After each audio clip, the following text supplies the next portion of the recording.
Hello, and welcome to Soarin. My name is Patrick, and I'll be your chief flight attendant today. We'll begin boarding in a few minutes, but first I'd like to acquaint you with some important safety information.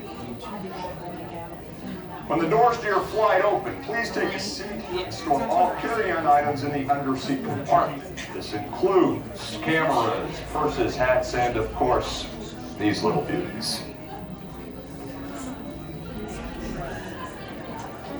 Next, fasten your seatbelts, inserting them into the buckle on your right. If smaller aviators don't measure up to the height indicator on the seat, just put the belt through the loop in the center strap before buckling.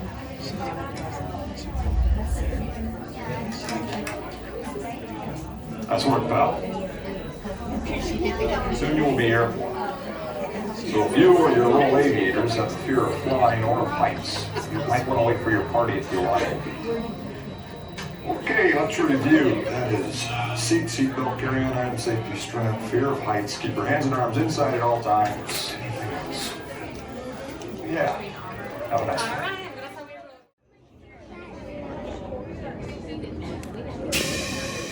Soarin down. We are ready for takeoff.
On behalf of our entire flight crew, thanks for soaring with us.